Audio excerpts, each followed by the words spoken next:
Temos falado de várias pessoas ao longo de todos esses dias e sábados a respeito disso. Falamos já de Martin Luther King Jr. E hoje nós vamos não só aprender a pronunciar o nome desse homem, porque eu não sei pronunciar. Como é que é?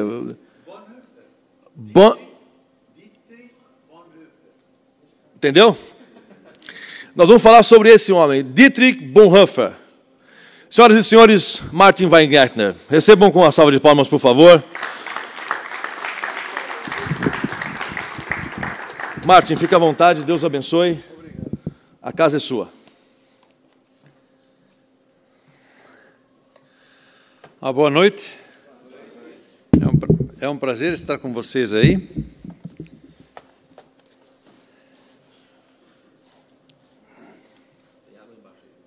Não, água, eu sou refrigerado a ar, isso não tenho esses fusca velhos aí, vai tranquilo.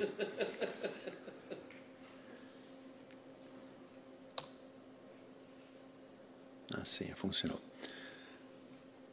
Deixa eu pegar a minha ajuda. Que nem sempre eu enxergo o que, mesmo com letra grande, o que está na tela. Bom, só me apresentar bem rapidinho.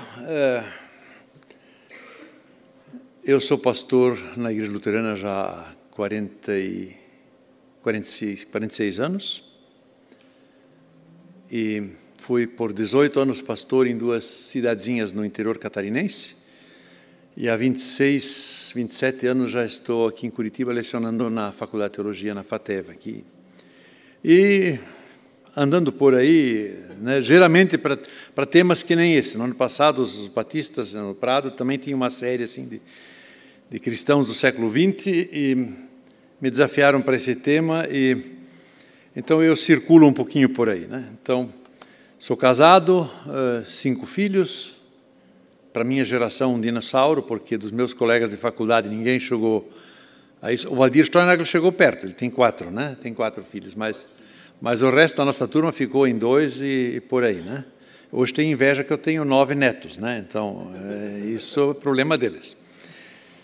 Na verdade, eu não ia estudar teologia. Eu estava decidido a fazer engenharia. Mas aí no encontro jovem, eu escutei um pastor fazer uma palestra sobre Jesus acalma a tempestade. E ele disse, olha, essa história não aconteceu.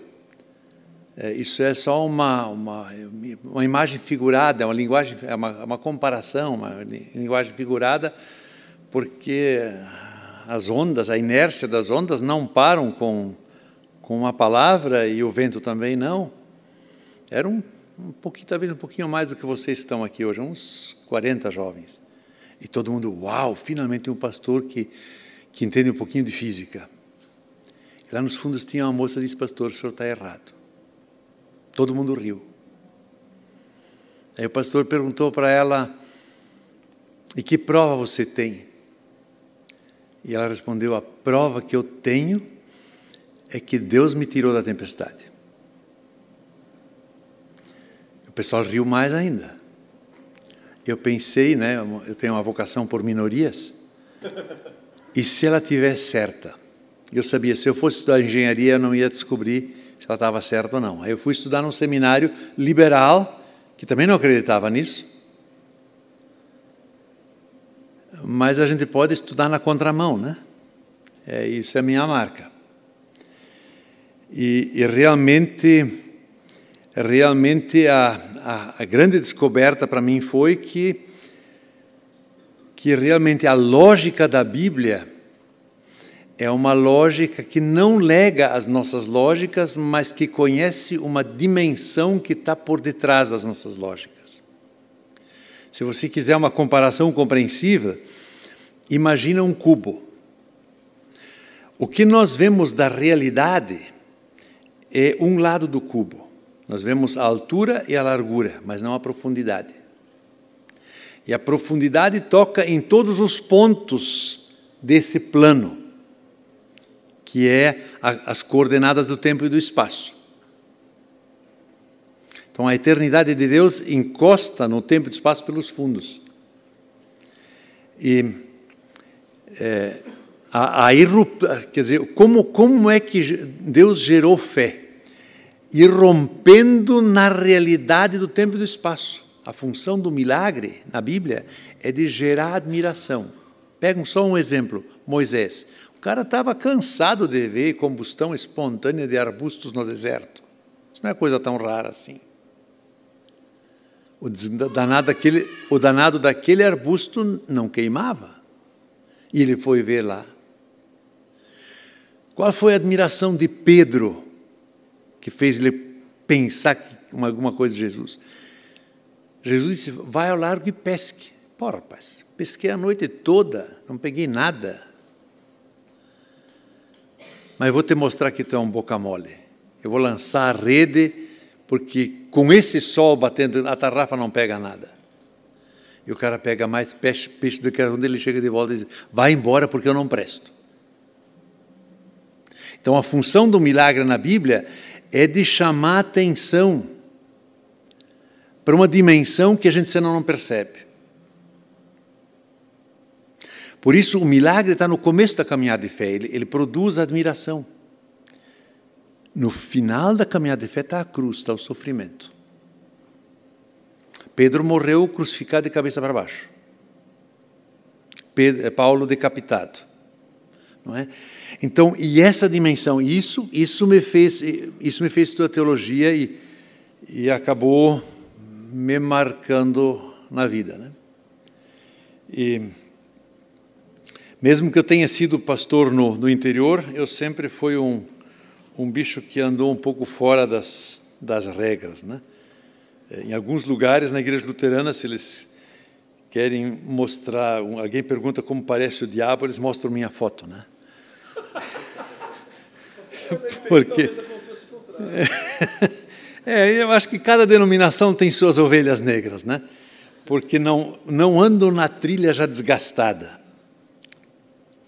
Muito bem, Bonhoeffer também era um sujeito que não andou nas trilhas. E nós vamos tratar dele hoje à noite. Eu acho que ele é um personagem interessante de a gente ler coisas dele ou se importar com ele, porque a gente pode aprender dele o que significa a responsabilidade pública do cristão.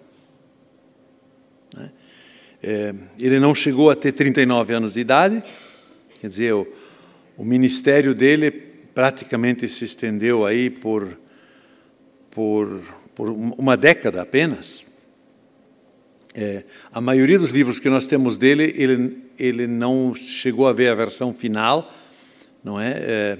O único livrinho que ele editou mesmo é esse pequenininho aqui que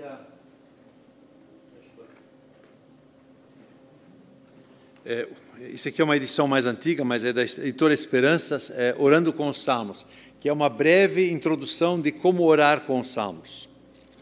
Um livrinho que ele escreveu ainda pouco antes de ele ser proibido de publicar alguma coisa. Os livros melhores dele são dois, Discipulado e Communio Sanctorum, Vida em Comunhão. Existem os dois da Sinodal, são boas traduções. Não é? Discipulado é uma explicação do Sermão do Monte, são aulas que ele deu no seminário clandestino que ele dirigiu por um tempo. Então, esses dois textos são praticamente já textos acabados, mas só foram publicados depois da morte dele. A ética dele são fragmentos, são textos que ele escreveu para as aulas, assim como subsídio de aulas e coisas assim, mas que ele não chegou a revisar. Não é? E as cartas da prisão são basicamente as correspondências que ele escreveu com seu amigo Eberhard Bethge. Eles trocaram correspondência durante o tempo que Bonhoeffer esteve na prisão. E aí aí para entender as cartas a gente precisa entender muito da biografia dele, senão vai ter coisas que você não consegue digerir, não é? E depois tem um último livro que saiu só em 1977 mais 15, 83, 84, não, 94, que são as cartas da noiva dele com ele. que ela só permitiu publicar depois da sua morte. É o único livro que eu não consegui ler até o fim, porque as cartas são movidas à esperança, e tu sabes o final, né? Então, acaba sendo, eu devo ter lido umas 180 páginas, né? Mas o final, a Maria von Wedemeyer, ela, quando terminou a guerra, ela ficou um mês procurando para ver onde que ele podia estar, quando ela soube da morte dele, e ela não conseguiu permanecer na Alemanha. Emigrou para os Estados Unidos, era matemática, as primeiras linguagens de computador tem o dedo dela junto. Então, essas linguagens que hoje não se usa mais na computação, mas que eram as linguagens dos anos 60, 70, aí ela participou desse processo. Pode trocar o slide. Aqui é um pouquinho de dados biográficos do Bonhoeffer, não é? Ele nasceu em 1906 e faleceu em 1945, não é? Os últimos 3 anos passou na prisão e praticamente de 38 a 43 ele estava envolvido na resistência, não é? Ele é filho de um psiquiatra, um famoso psiquiatra alemão, o mais novo dos irmãos. Quando ele foi estudar teologia, os pais e os irmãos assim olharam, pois né, uma escolha meio débil, né?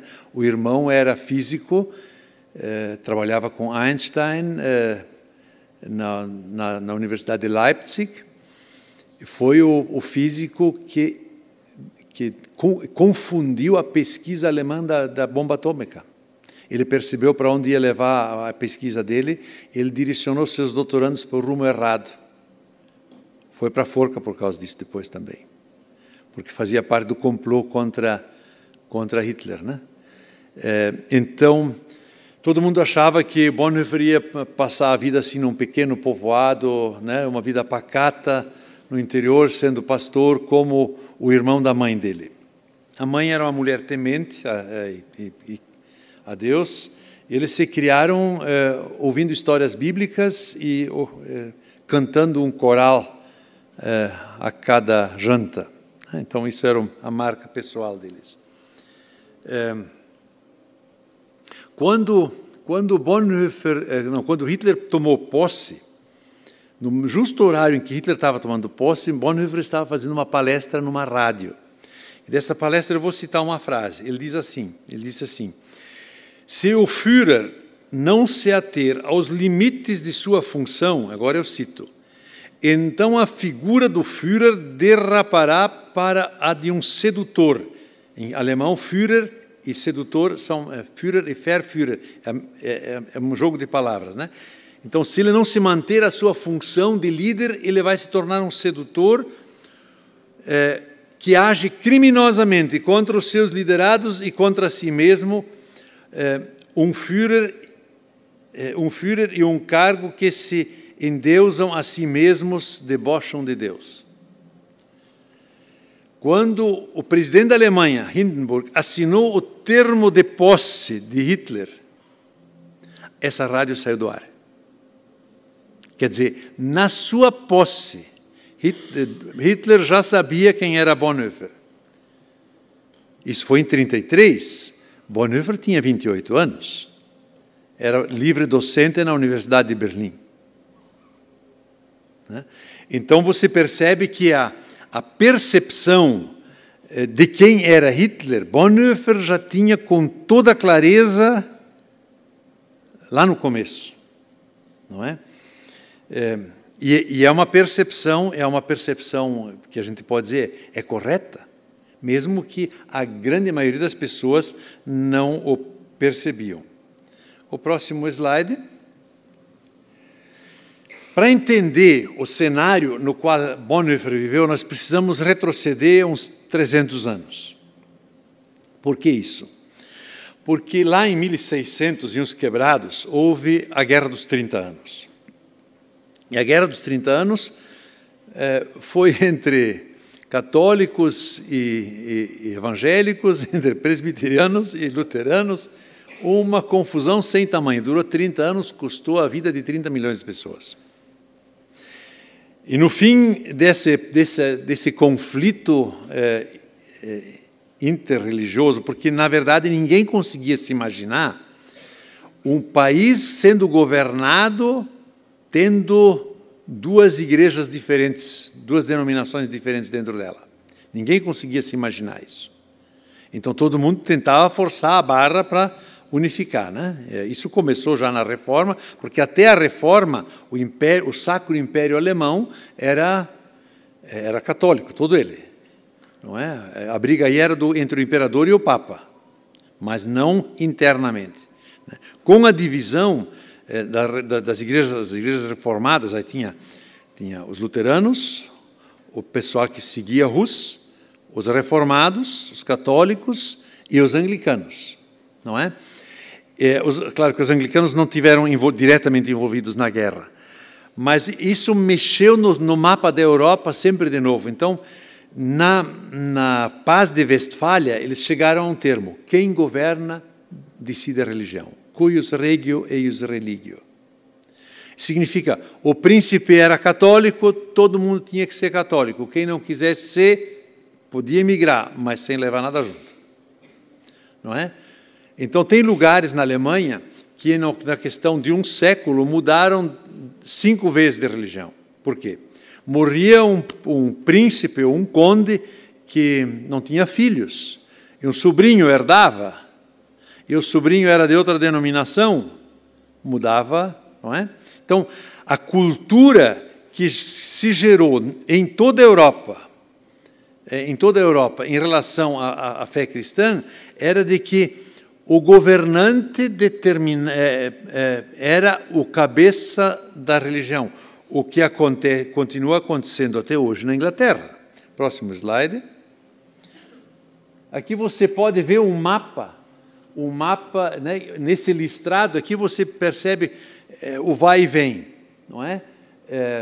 O que é mais escuro é católico, o azul claro é o luterano, e aqui no lado tem o laranjado é presbiteriano, a influência presbiteriana, e aqui no canto ele tem o pessoal seguidores de Hus, não é? E os ingleses, a Inglaterra anglicana lá em cima.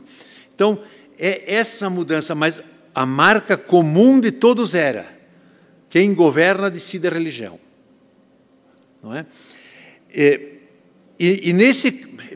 O que isso gerou no decorrer dos séculos? Que, na verdade, de alguma forma, as teologias sempre eram adequadas, e a fé cristã era adequada a dar suporte à ideologia reinante. Então, por exemplo, vou pegar um exemplo mais recente. Quando estourou a Primeira Guerra Mundial, os teólogos alemães produziram um documento em que diziam: com Deus e o imperador alemão contra os franceses e ingleses. Os teólogos anglicanos produziram um documento com o rei contra os alemães. Então, as teologias estavam de cabresto nas orientações políticas. Esse conflito da Primeira Guerra Mundial fez com que um teólogo reformado suíço, que estudou na Alemanha, de repente ele vê todos os seus professores assinando um documento de apoio ao imperador alemão, e dizer: alguma coisa está errada na teologia. E assim surgiu o protesto teológico de Karl Barth, não é? Que foi uma reviravolta muito grande que desbancou a teologia liberal no contexto teológico europeu, não é? E então a gente entende que quando Hitler assumiu o poder, ele tentou fazer a mesma coisa na Alemanha, de cooptar a igreja, e ele foi razoavelmente bem sucedido nisso, porque dos 12 mil pastores evangélicos, somando presbiterianos, luteranos, e na Alemanha existiam 3 grupos de igreja, né? Reformados, luteranos e a Igreja Unida, que mesclou luteranos Como eles fizeram isso no liquidificador é um capítulo à parte, mas não precisamos entrar nisso, né? Mas dos 12 mil pastores evangélicos, mais ou menos 11 mil andaram com o vento. 1.200 é que participaram da igreja confessante, no protesto. Claro que para nós é muito fácil, retroativamente, dizer, pois mas como pode isso? Mas se você olhar um pouquinho para a história da época, você vai ver que o colapso econômico, a crise de 29, da economia mundial, de um país como a Alemanha que estava condenado a pagar imensas reparações de guerra, o fato de Hitler vir lá e, de repente, reorganizar o país, deixar de pagar as reparações de guerra, investir no país, construir Autobahn, né? Uma Autobahn que atravessa da Polônia até a França e a outra do norte até o sul, 4 pistas. Eu andei da Polônia para Berlim, eu andei nessa pista ainda do lado da Polônia, ela continua com o mesmo concreto que foi feito em 33, 34, não é? E a única coisa são as emendas do concreto, mas o resto vai tranquilo, né? Ninguém sabia que era preparação de guerra, mas era para mover suas tropas a 80 km por hora de um lado para o outro. Então, ninguém imaginou isso dessa forma. Então, realmente eram pessoas, muito poucas pessoas que tinham a percepção do que não estava certo. Próximo slide.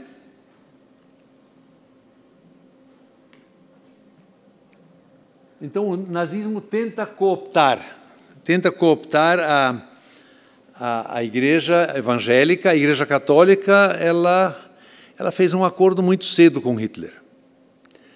Tinha um cardeal, que era o núncio apostólico, que conseguiu se ajeitar consideravelmente bem, né? Na igreja evangélica, o Hitler nomeou um bispo nacional também, tal de Müller, e isso provocou uma reação dentro da igreja evangélica. E em 1934, o pessoal se tinha organizado a ponto de que convocaram uma assembleia da igreja confessante na cidade de Barmen, onde eles articularam uma confissão chamada Confissão de Barmen. E essa confissão é a única confissão, ou é a primeira confissão, que articula a fé cristã diante de uma ideologia. Porque até então nós não tínhamos, né, a ideologia é uma marca do final do século XIX e do século XX. E a ideologia nazista é uma mescla de marxismo de Marx e Nietzsche. Não é? Talvez um pouco mais de Nietzsche do que de Marx. Mas é uma ideologia que tinha vários, né, por exemplo, a questão da raça superior, a raça germânica superior, etc., né? Mas isso era uma ideologia que era posta, ou você aceita ela ou você é inimigo dela. Não é? Então, e como é que um cristão se posiciona diante de uma ideologia? Não é? No meu tempo, aí nos anos 70, 80, o conflito ideológico, para o meu tempo, era o marxismo. A mesma questão. Só que essa mesma confissão de Augsburgo me ajudou no processo de posicionar minha fé pessoal em relação ao marxismo. Não é? Hoje a ideologia é o consumo. Nós vivemos num mundo marcado por uma ideologia de consumo. Assim, eu creio que também aqui essa confissão ela tem nos ajuda, é uma articulação que nos ajuda a pensar a fé cristã. Então, ao formatar essa posição, né, em Barmen, Karl Barth escreveu essas 6 teses num intervalo de meio-dia. É verdade. Ele disse que porque o outro pastor que estava participando na elaboração era luterano, ele foi tirar a soneca de meio-dia. E daí o Karl Barth disse assim, enquanto que a igreja luterana dormia, a presbiteriana vigiou e escreveu as teses. Mas nesse concílio, nessa conclave em Barmen, quem defendeu as teses foi o pastor luterano. E a Gestapo conhecia as teses e sabia o que estava nelas. Mas a Gestapo informou Hitler, disse que não precisa intervir porque os luteranos e presbiterianos nunca se entenderam. E não vão se entender sobre essas teses, porque quem escreveu isso foi Karl Barth, os luteranos nunca vão concordar. E as teses foram aceitas unanimemente. São poucas as igrejas que adotaram essa confissão em seu rol de confissões. Justamente porque ela enfrenta ideologias e a tentação das igrejas continua sendo a ideologia. Não é? Isso não significa que, por exemplo, né, numa ideologia tudo esteja errado. Mas o cristão precisa aprender a discernir o certo do errado. Eu tenho lido Nietzsche tem coisas que o Nietzsche, na crítica dele aos cristãos, faz, que ele está certo. Por exemplo, ele diz, né, para eu crer na verdade do cristianismo, o rosto dos cristãos devia ser mais alegre e não tão azedo. Tem toda a razão. Eu sou cristão, não posso fazer isso e aquilo, sei lá, essa cara de choro. Também Marx tem muitas percepções que ele está correto. Quanta coisa também na igreja é decidida por causa do dinheiro e não por causa do evangelho. Não é? Então, a crítica, né? o quanta coisa se diz de Deus que, na verdade, é projeção de nossos desejos.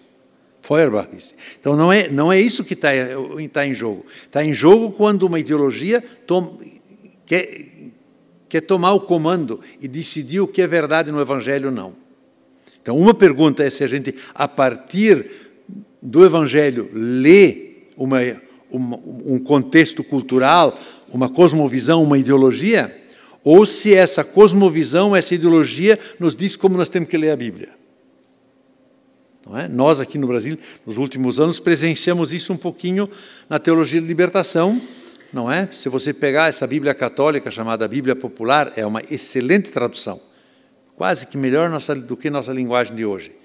Mas encheram aquela Bíblia de subtítulos que realmente vêm todas da escola de Marx, né? Assim, literalmente, marxismo nos subtítulos. Não puderam mudar o texto, mas induzir a leitura pelos subtítulos, né? Então, esse é o grande conflito. Vamos olhar a próxima slide.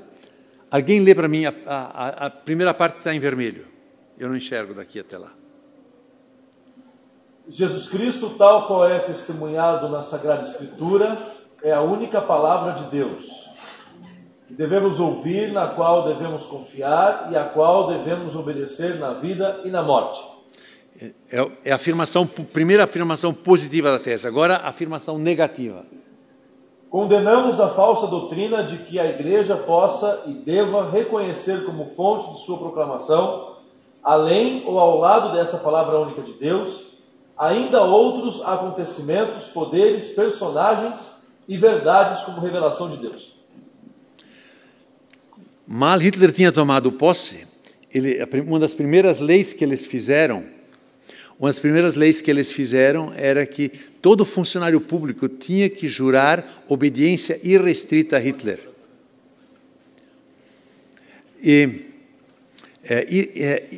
Resistência, submissão a Hitler. Karl Barth era professor de teologia em Bonn, na Universidade de Bonn. Ele foi chamado para fazer esse juramento. Ele não o prestou, foi demitido de imediato. Bonhoeffer era professor livre-docente em Berlim, né, porque ele, durante o seu estudo, nos 4 anos de estudo de teologia, ele já escreveu sua tese de doutorado. Quer dizer, um ano antes de terminar o curso de teologia, ele tinha publicado sua tese de doutorado. E, como ele era livre-docente, também não fez juramento, perdeu a sua função de livre-docente. Então, a primeira tese, é óbvio que aqui já está colocado, né? E no cabeçalho, quer dizer, o motivo dessa afirmação são essas duas passagens bíblicas. Eu sou o caminho, a verdade e a vida, ninguém vem ao Pai senão por mim. E a outra palavra de Jesus, eu lhes asseguro que aquele que não entra no aprisco das ovelhas pela porta, mas sobe por outro lugar, é ladrão e assaltante. Né? E você percebe que a ponta, né, a direção está no personagem de Hitler, que exigia esse papel de Führer.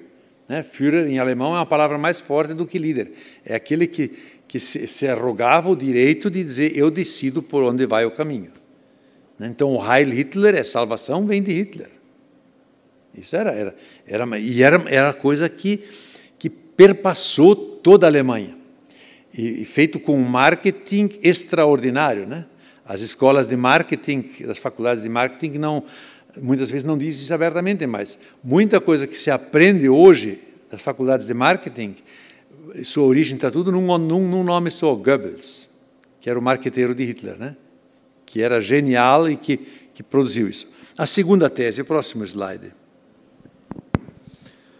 Veja de novo a parte vermelha primeiro. Assim como Jesus Cristo é o anúncio divino do perdão de todos os nossos pecados, assim e com igual seriedade ele é a vigorosa reivindicação do direito de Deus sobre toda a nossa vida. Por meio dele experimentamos a alegre libertação das amarras atéias deste mundo para o serviço livre e grato às suas criaturas. Então, a primeira, né, o texto bíblico base é 1 Coríntios 1:30, Jesus Cristo se tornou sabedoria de Deus para nós, isto é, justiça, santidade e redenção. Então aqui a fundamentação de que o nosso pensar é determinado pelo Evangelho. Agora, a contraposição negativa. Condenamos a falsa doutrina de que existem áreas em nossa vida nas quais fôssemos propriedade não de Jesus Cristo, mas sim de outros senhores e nas quais não necessitássemos de sua justificação e santificação. Significa que não dá para, né, a afirmação não dá para separar o contexto social e político em que nós vivemos da fé cristã, como dizendo assim, não, dentro da igreja, no teu mundo privado, vale a fé em Jesus Cristo, no mundo público, vale a lei da ideologia. Né? Uma vez tive que chamar um delegado num baile para atender uma ocorrência, e eu cheguei lá e, quando eu falei para o delegado o que tinha acontecido, o cara já ficou bravo, já queria atacar a pessoa. Eu disse, seu delegado, eu vim para o senhor fazer o levantamento, não para o senhor condenar a pessoa, né, ou agredir a pessoa. Aí ele disse, pastor, o senhor não entende de delegacia, o senhor fique na sua igreja, não se meta aqui. Eu digo, eu não estou me metendo na delegacia, eu só entendo uma coisa, eu não estou bêbado. Ele estava. Então, claro que o mundo, né, se sente agredido quando o cristão coloca parâmetros para dentro do mundo que vem do Evangelho. Não é? Onde as leis, o mundo não é autônomo, porque nós cremos no Criador.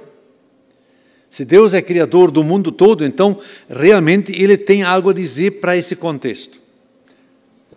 A negativa nós já lemos, né? Ou não? Sim. Então, próximo slide. A igreja cristã é uma comunidade de irmãos, na qual Jesus Cristo está presente e atua na palavra e no sacramento pelo Espírito Santo. Em meio ao mundo do pecado, esta igreja de pecadores agraciados deve testemunhar com sua fé e obediência, com sua mensagem e organização, que ela é unicamente propriedade de Jesus Cristo e que vive e deseja viver na espera da sua volta unicamente do seu consolo e da sua orientação. Um momentinho, eu cliquei errado aqui.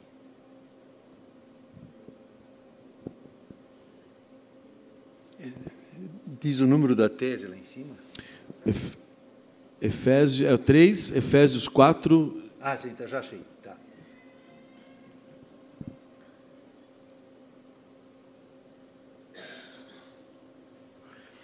Então, a marca a marca da comunidade, aqui ele descreve a função da comunidade cristã, não é? Leia agora a condenação, ela vai passar do próximo slide, vai ser nesse e no outro, um pedaço. Condenamos a falsa doutrina de que a igreja possa adequar a forma de sua mensagem, da sua organização, aos caprichos ou às variações das convicções ideológicas e políticas ora dominantes. Quer dizer, quem determina o que nós pregamos? É a Bíblia ou é a realidade? É o contexto, né? A marca, os pastores e as igrejas que se adequaram à ideologia de Hitler passaram a, por exemplo, identificar os judeus no seu meio, né? Porque isso veio assim passo a passo, muito rapidinho.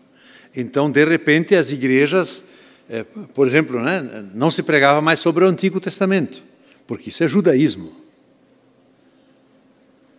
Então, quando você desconecta, né, então, e aí essa afirmação diz, não, o que determina a pregação da comunidade é o Evangelho, quer dizer, é a Escritura, não é a sociedade. Por mais forte que ela seja. Próximo slide. Os diversos cargos na igreja não estabelecem o domínio de uns sobre os outros, mas servem ao exercício do serviço ordenado a toda a comunidade. Quando Hitler tentou impor à igreja um bispo evangélico para todas as igrejas evangélicas na Alemanha, claro que a compreensão dessa nomeação foi no sentido da hierarquia, né? A Alemanha é um Estado muito mais hierárquico do que o nosso, né? Tudo é hierarquizado, né? Um hospital, os médicos são todos numa escadinha de hierarquia. Então, eles tinham entendido que fazer isso. E aqui a afirmação de que, na igreja cristã, as funções ou os cargos não são uma posição hierárquica, mas são uma função de serviço. A condenação embaixo.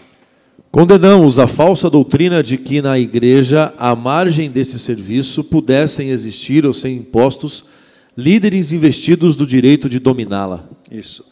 Então, aqui isso é uma das afirmações básicas da reforma, né? O sacerdócio geral dos crentes. Assim, na igreja cristã, no modelo bíblico de igreja, não existem hierarquias, não existem. Claro que a Igreja Católica construiu um mundo de hierarquias, né? Papa, cardeais, arcebispos, esse esquema todo, né?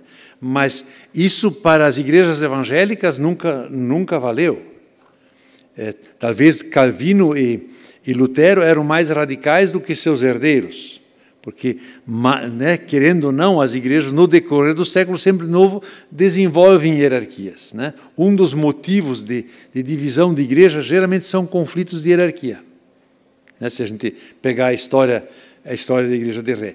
Mas, naquele contexto, era importante afirmar isso para garantir o direito das comunidades. Eu conheci um senhor que foi pastor, veio para Brasília em si como agricultor, para trabalhar na lavoura aqui, acabou estudando teologia e se tornou pastor. E o sogro dele foi um homem que liderou uma igreja no seu protesto contra o nazismo. Foi assim que o pastor foi preso e levado para um campo de concentração, e o regime ofereceu vários pastores para eles poderem escolher.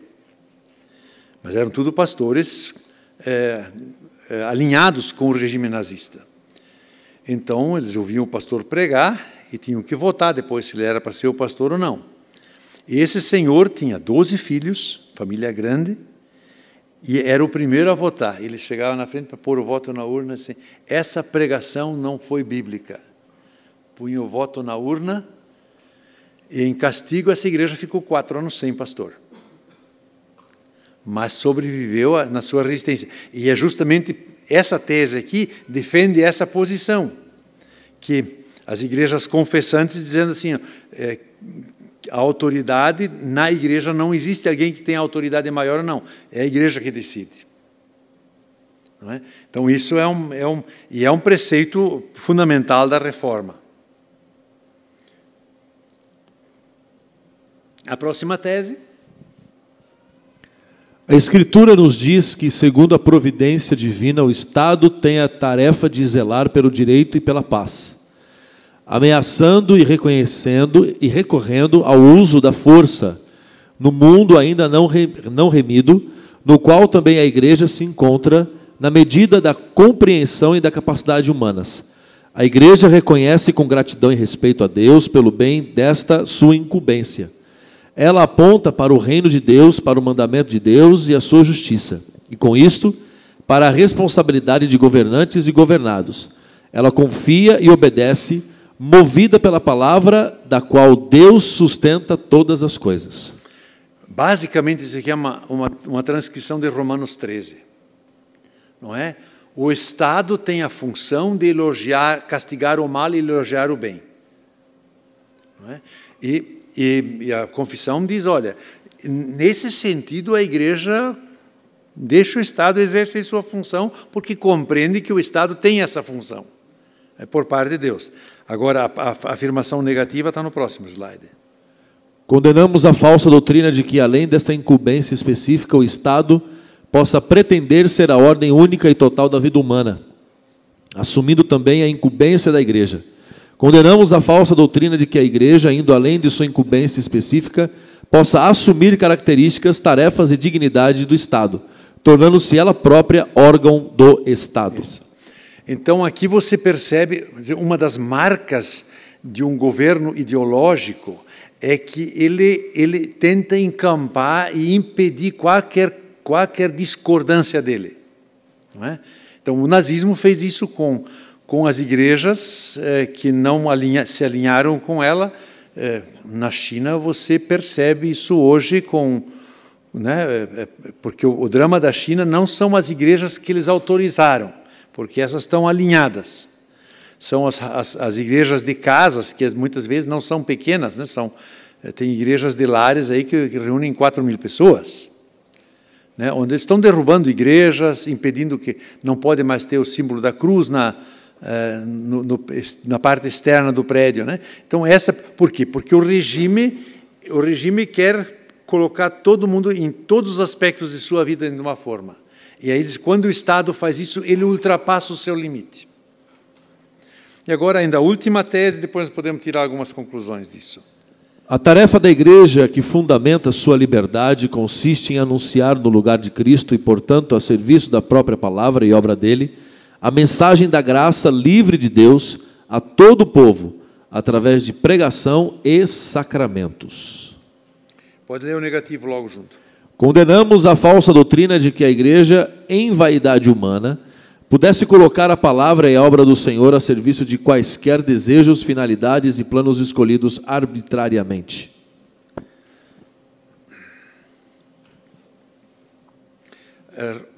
Em 2 Timóteo, capítulo 2, versículo 9, Paulo escreve: a palavra de Deus não está presa.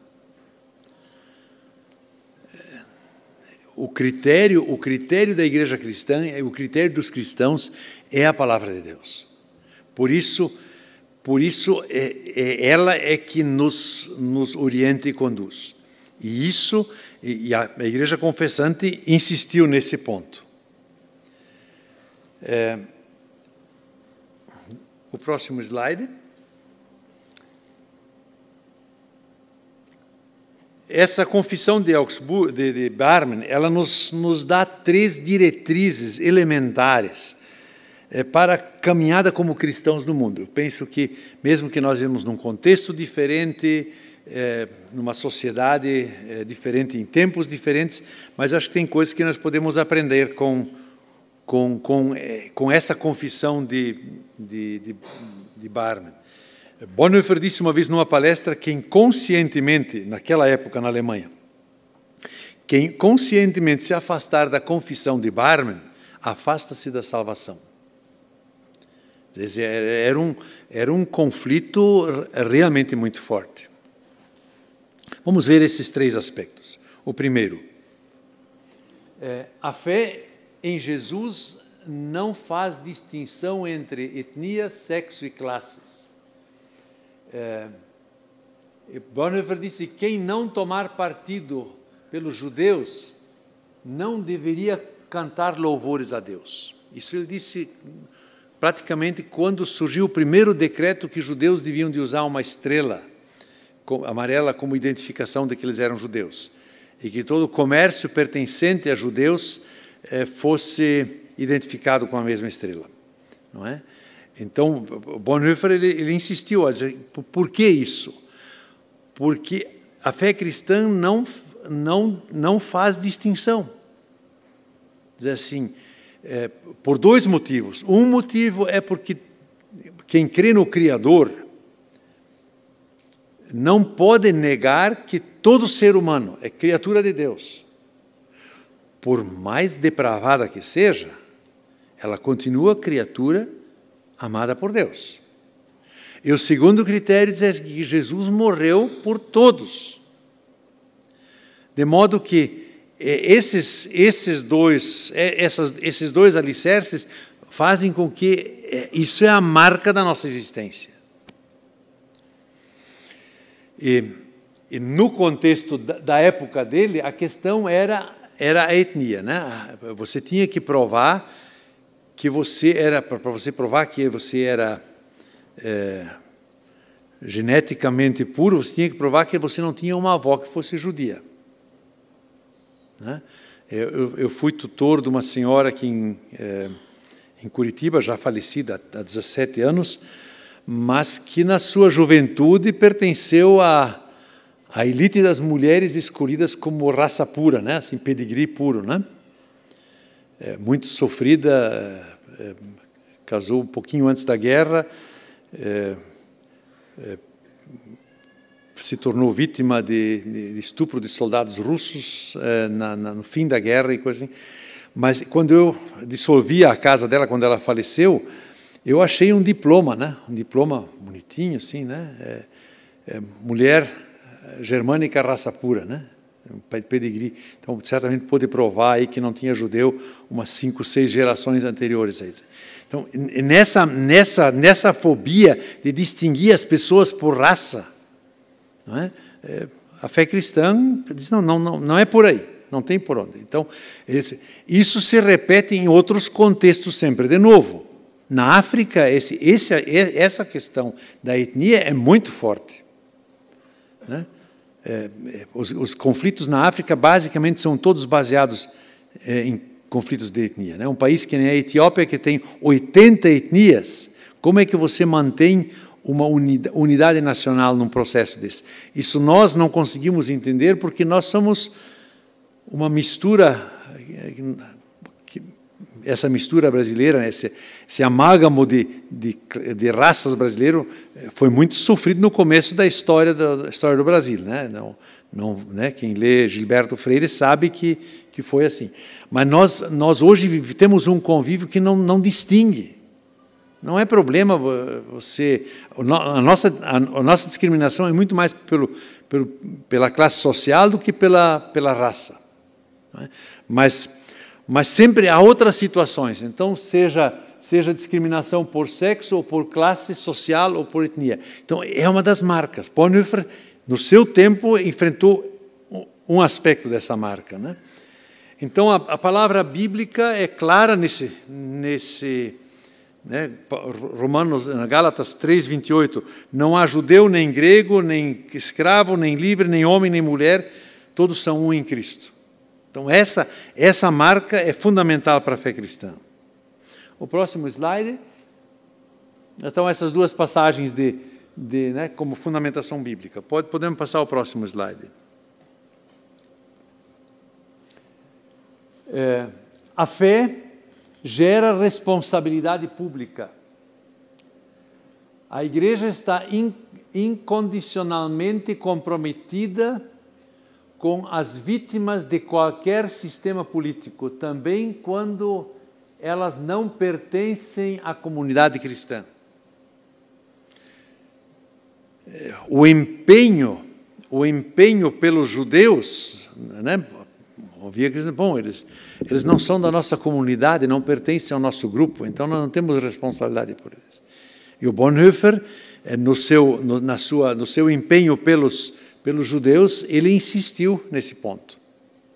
Não é? Ele diz uma vez, deixa eu só... ele diz assim: os limites entre resistência e submissão não podem ser definidos abstratamente. Ambas as atitudes precisam existir e devem ser assumidas com decisão. A fé exige esta mobilidade de ação. Somente assim suportamos a presente realidade e podemos ser frutíferos. Quer dizer, nesse processo de quando que eu preciso protestar, quando eu preciso intervir, isso implica, não tem uma regra pronta. Não é? E são situações que realmente é um tema que a gente precisa refletir como cristão. Nós, no Brasil, convivemos por demais acriticamente com as diferenças sociais. Não é? E não vou dizer que nós tenhamos condições de resolvê-las, mas nós não podemos ser coniventes com elas. Então, a pergunta básica é como é que a gente se porta diante delas. E eu penso que a coragem com que Bonhoeffer se posicionou nos devia de inspirar. Eu, pessoalmente, tenho uma lembrança muito vergonhosa quanto a isso. Uma vez eu tinha meus 19, 20 anos, saí do cinema à noite e tinha um grupo de jovens amontoado e, pelo que eu vi de longe, assim, tirando sarro de um rapaz gago. E eu não tive coragem de ir lá me colocar ao lado daquele jovem. Meu irmão, que não é cristão, foi lá e fez isso, e apanhou junto por ele. Então, para mim, e quando meu irmão chegou em casa, ele disse: por que você não veio apanhar junto conosco? É pesado a gente sentir isso no coro, mas aí eu percebi como isso é um assunto, não é? O que eles estavam fazendo com aquele moço lá, hoje a gente chamaria de bullying, né? Mas não era coisa corriqueira. Então, nesse sentido, a posição de Bonhoeffer nos coloca, é uma maneira de exercer a nossa responsabilidade pública. Próximo slide.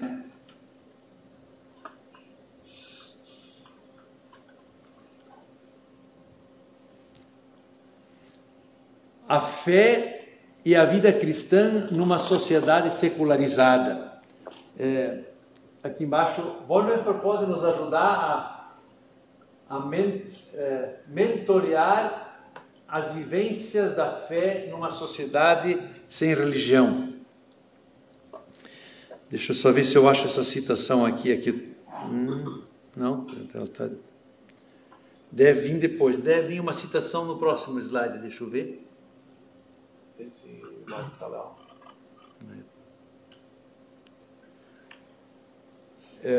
Pode ler ela, para mim isso está muito, muito longe. Rumamos para uma era completamente irreligiosa. Assim como elas são, as pessoas não conseguem... Assim como elas são, as pessoas não conseguem mais ser religiosas. Também aqueles que honestamente se consideram religiosos não o praticam de modo algum. Com religioso, provavelmente referem-se a algo completamente distinto. Bonhoeffer escreve sobre si mesmo numa carta ao seu amigo, ele escreve assim: eu não tenho natureza religiosa, mas tenho que pensar continuamente em Deus, em Cristo, muito me importo com veracidade, com a vida, com a liberdade e a misericórdia. Apenas a embalagem religiosa me causa desconforto. Isso quando Bonhoeffer escreve isso, isso na verdade antecede o seu tempo. O mundo secularizado era vivido talvez nas elites europeias, como a família do pai dele, não é? O que hoje é corriqueiro, não é? Há 50 anos, 70 anos atrás, ninguém dizia que não era cristão. Assim, hoje, se você vai no mercado de trabalho, minha esposa trabalhava numa empresa com 50 funcionários, 3 ou 4 cristãos. O resto aproveitava para tirar sarro dos crentes. Então, a sociedade, digamos, a roupagem cristã da sociedade, ela desapareceu. Não é? Ela não determina mais os critérios, os valores das pessoas. E Bonhoeffer, de alguma forma, percebeu isso e percebeu que há uma distinção entre crença e fé. Não é? Crença é uma roupagem. A Europa era tida como um continente cristão, não é? Hoje, entre 2% a 5% dos europeus põem o pé dentro de uma igreja. Não é mais do que isso. Não é? Talvez 30% ainda contribuam via imposto de renda com alguma igreja e vão ser enterrados por ela. Mas mais não acontece. E Bonhoeffer já percebeu essa realidade, diz assim, como falar da fé em Jesus Cristo sem a armadura religiosa, não é? E nós vivemos, mesmo que com um bom atraso, mas nós no Brasil vivemos isso entre mentes também, no contexto urbano. A grande crise das igrejas históricas é justamente essa, não é? Todos os cerimoniais litúrgicos herdados, de repente alcançam pessoas com mais de 60 anos. Em muitas igrejas luteranas, eu posso falar da minha denominação, você encontra, nos cultos, você encontra cabelos brancos. Né? Sem desmerecer eles, eu também tenho, né, cabelos brancos, mas a pergunta é como é que nós falamos da fé de uma maneira que essa embalagem não atrapalhe. Né? E se você olhar para a Bíblia, de repente, você vai dizer, Jesus não pregou o seu evangelho em embalagem religiosa. É verdade que ele entrava nas sinagogas, mas também foi expulso delas. O apóstolo Paulo começava a sua missão nas sinagogas, mas acabava indo para as casas. Então, de repente, ser cristão e o prédio da igreja ficou sinônimo. Não é? E, de repente, esse amálgama, Bonhoeffer já percebeu isso. E, por exemplo, se você lê o seu livro Discipulado, onde ele trata do Sermão do Monte com os estudantes naquele seminário clandestino, você percebe que a questão, né, o caminho do discipulado, do aprendizado com a palavra de Deus, num modelo completamente diferente do que o herdado, de repente dá o processo. Hoje de manhã nós tivemos uma reunião na Luterana aqui, e uma senhora falou do filho dela que não queria mais saber da igreja, e um estudante da FATEF, sabendo disso, se convidou para tomar café com esse moleque. E tomaram toda semana, uma vez, um mês, e daí esse estudante perguntou para a senhora, tu não vamos fazer discipulado? Deus me livre, eu não quero saber eu falar de Deus. Ele disse, mas estava ruim esse café que nós tomávamos junto aqui? Não, estava muito bom. Eu disse, mas eu estou te discipulando sem você perceber. Mas veja que até a palavra discipulado já pode gerar aversão, porque você coloca ele numa moldura que não tem nada a ver com a minha vida. Que, na verdade, o mundo da religião acabou sendo separado da vida. Então, nesse processo, Bonhoeffer, sem dúvida, nos pode ser uma ajuda. Então, só para voltar a esses 3 aspectos, né? O primeiro aspecto... deixa eu...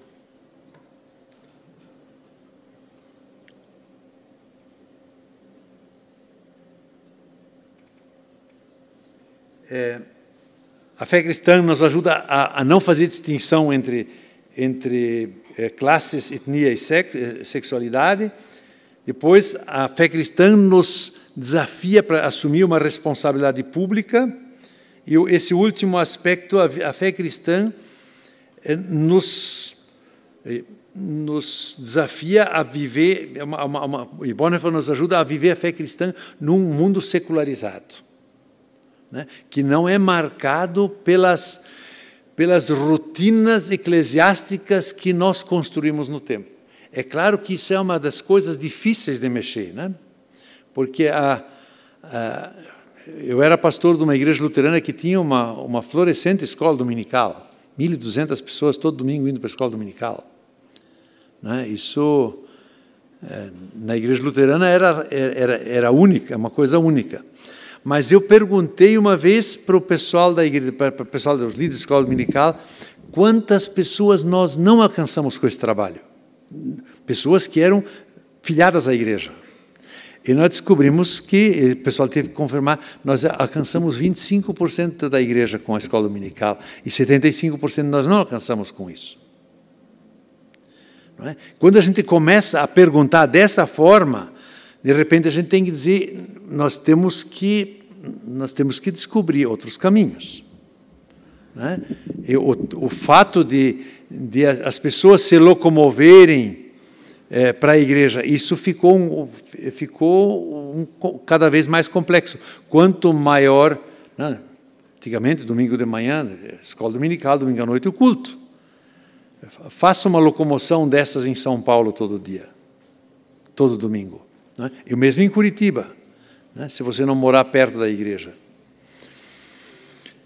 Mas só 2 tópicos finais. Próximo slide. Uma frase que Bonhoeffer escreveu no final da vida, numa das suas cartas da prisão, né? Igreja só é igreja quando ela o for em prol dos outros. Igreja só é igreja quando ela for em prol dos outros. Cristão só é cristão se ele for em benefício de um não cristão. Gente, isso é um desafio extraordinário.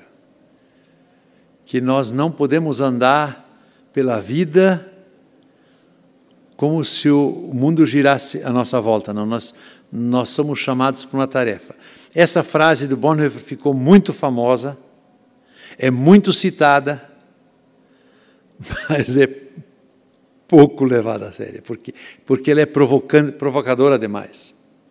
Mas eu creio que é uma diretriz muito simples e fundamental, né? Tanto para a minha vida individual, como para a nossa vida como um grupo, como igreja local e como, né, de perceber. Então, esse tipo de pensamento, e se você olha, isso era a marca da igreja antiga, da igreja do Novo Testamento.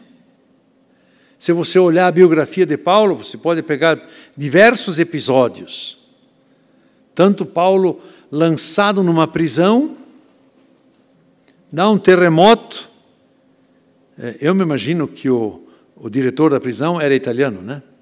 Porque ele, mamma mia, foi tão alto que lá no fundo da prisão ele escutou que o cara ia se suicidar. Ele disse, não te faças mal nenhum.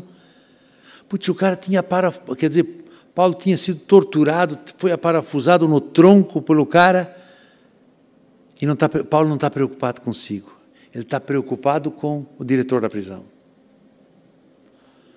Não é? Ele caminha lá em Filipos, né? Ele caminha pela rua várias vezes, aquela necromante lá, ela diz, esse é um homem, é um servo de Deus, e ele percebe que essa propaganda é do diabo.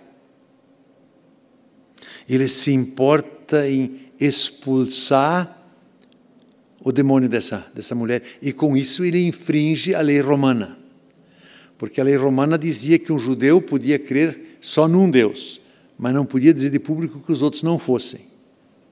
E ao expulsar a divindade de Diónisos desta mulher, ele estava publicamente dizendo que o Deus Diónisos não era de nada.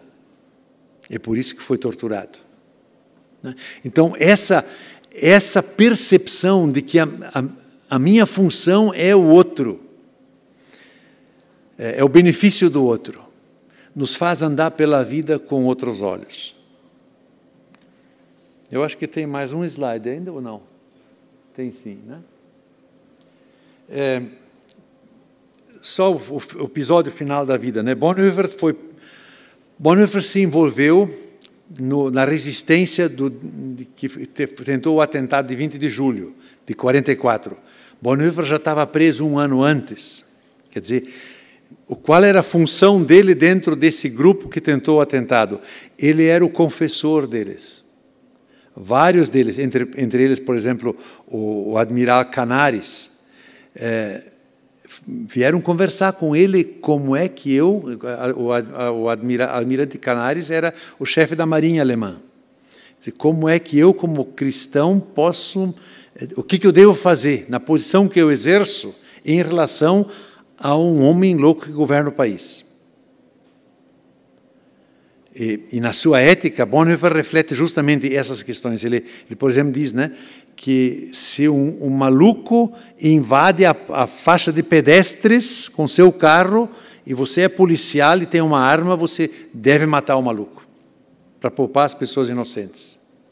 Então, nesse processo, nessa reflexão, ele era o conselheiro espiritual de pessoas envolvidas, entre elas o seu irmão e seu cunhado, e várias outras pessoas.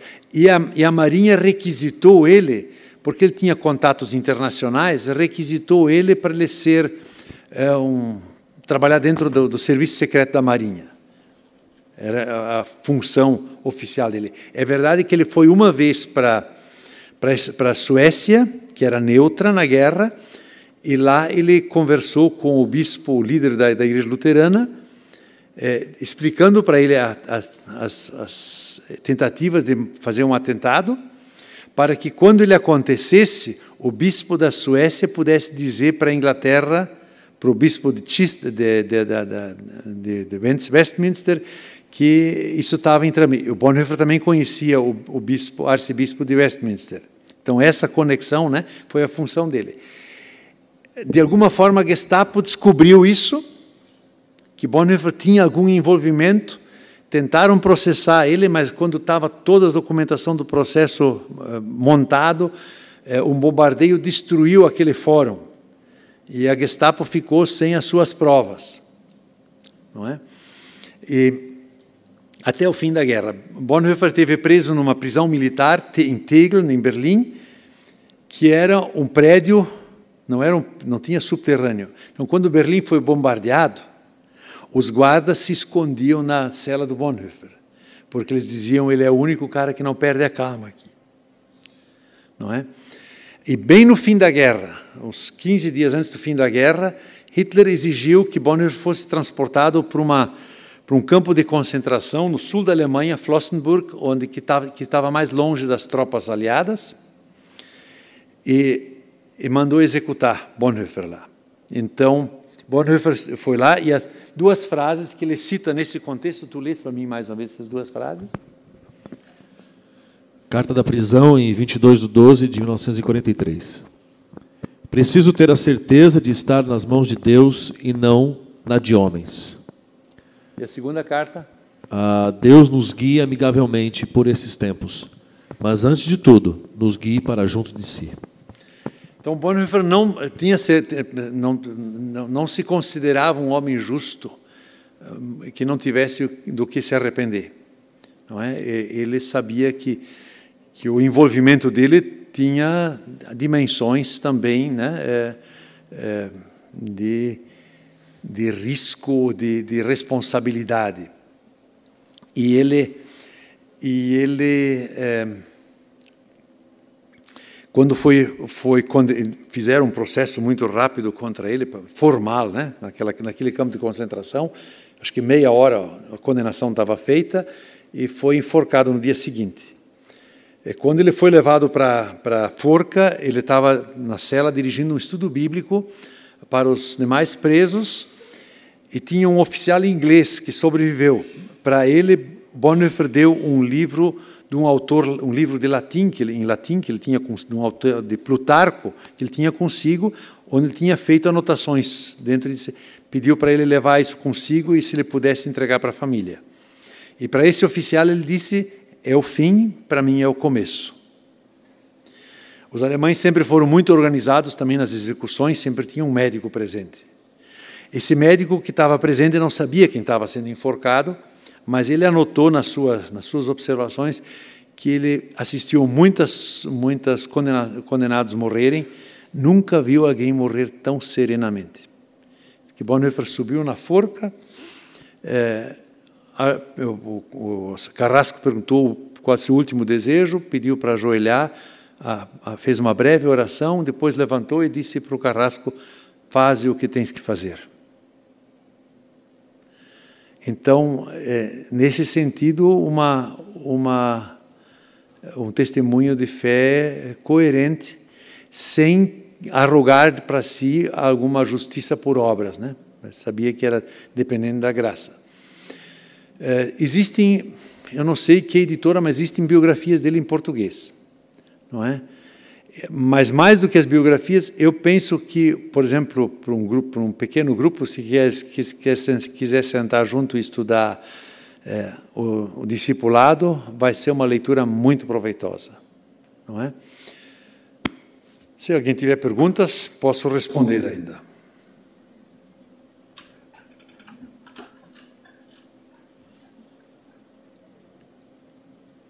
Foi informação demais por uma noite, né?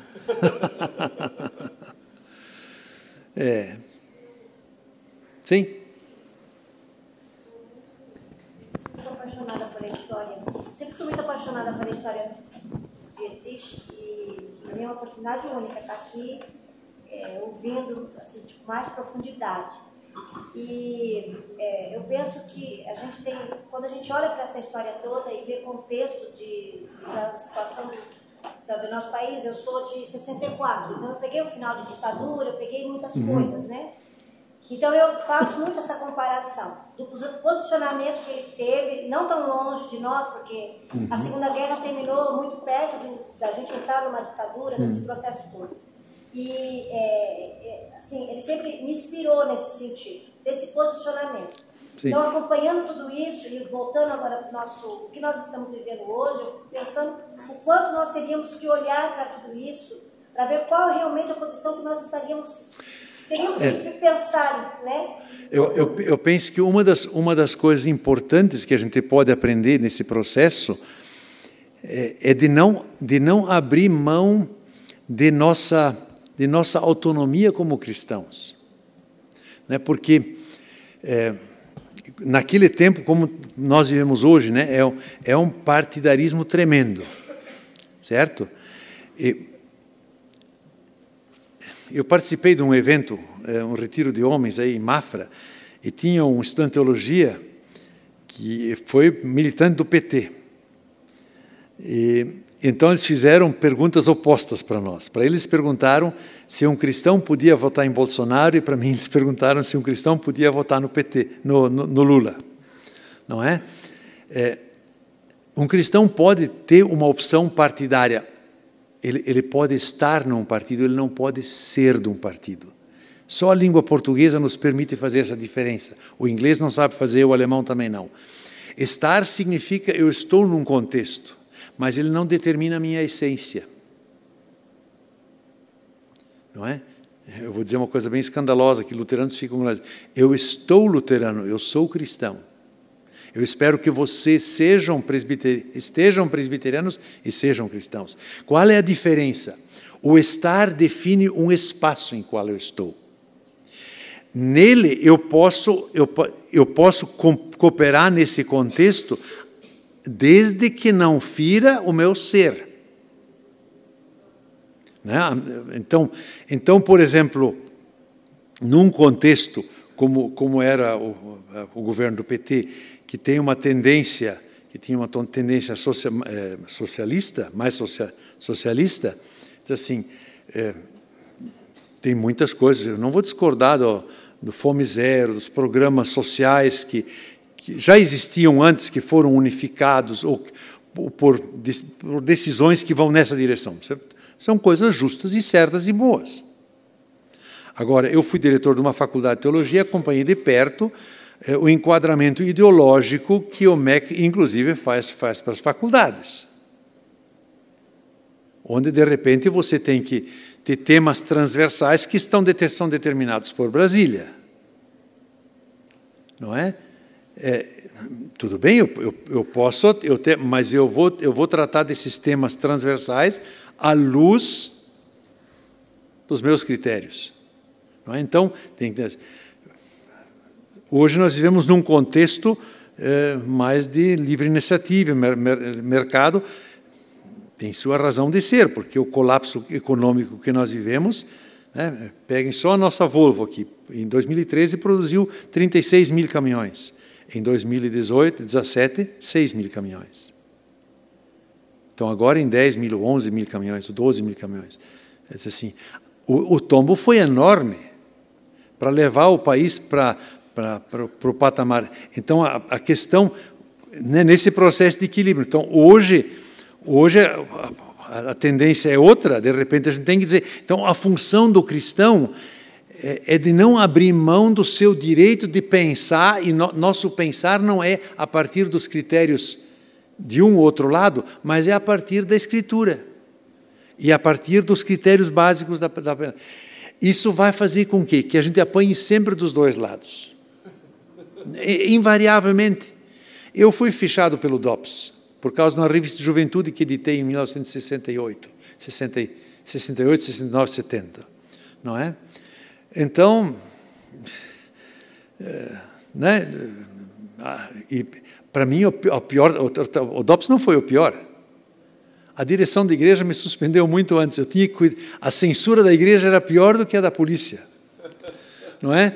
Então, de medo dos caciques eclesiásticos de ficarem mal na foto com os governantes. Então, nesse processo, é uma situação em que a gente tem que aprender. Então, abrir mão, acho que o que a gente pode olhar com Bonhoeffer, ele não abriu mão da sua liberdade. Ele estava num contexto radical, onde não tinha mais nem possibilidade de diálogo. Não é? Por isso que ele se envolveu na resistência. Não é? E foi muita gente que morreu na resistência. Foi muita gente que... Né? Isso passa de 1000 pessoas que em processos, em caminhos de resistência contra Hitler, às vezes por coisas pequenas. O primeiro mártir cristão da resistência foi um homem que fez uma prédica dizendo que Hitler estava errado. Morreu num campo de concentração, ainda bem antes do começo da guerra, 1937, 38, por aí. Então, nesse processo, o cristão não abre mão da sua identidade. E, para isso, ela precisa ser firmada. E, por isso, a questão do discipulado é tão importante. Porque digamos, a nossa rotina de ano eclesiástico, liturgias e cultos, não nos prepara para esses desafios. Não é? Então, isso são desafios que estão pela frente. Mas digamos, olhando para Bonhoeffer, lendo a sua biografia, eu acho que nós podemos discernir desafios. Não vai nos ajudar, nós temos que tomar nossas decisões a partir daquilo que nós reconhecemos ser verdade. Então, eu não tenho problema de dizer que alguém esteja num outro partido político, pense politicamente diferente, eu posso ser membro da mesma igreja com ele. Não é? Desde que para nós esteja claro, dentro contexto que eu estou, eu vou me orientar pelos parâmetros básicos da Escritura. Então, não vou brincar pela cor de alguma coisa, mas onde a coisa vai para o essencial, por exemplo, na distinção entre discriminação de pessoas, né, ou na responsabilidade pública. Né? Então, nesses campos, nós temos uma responsabilidade.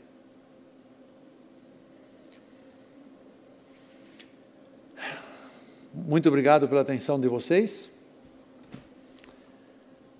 Eu aceitei esse convite aqui por engano.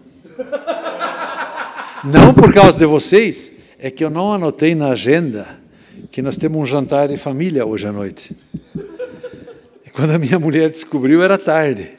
Eu não revogo o compromisso que eu assumi, mas eu tenho que correr para pegar um pedaço da janta ainda. Posso orar com vocês ainda? Querido Senhor, eu te agradeço que em todos os tempos tu levantaste servos teus para serem tuas testemunhas. Nem todas as situações são tão dramáticas como as que Bonhoeffer viveu.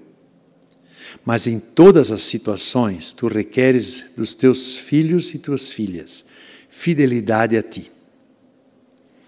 Senhor, que essa reflexão hoje à noite nos lembre do teu chamado e que nosso compromisso primeiro é contigo. Encoraja-nos, Senhor, a viver esse compromisso.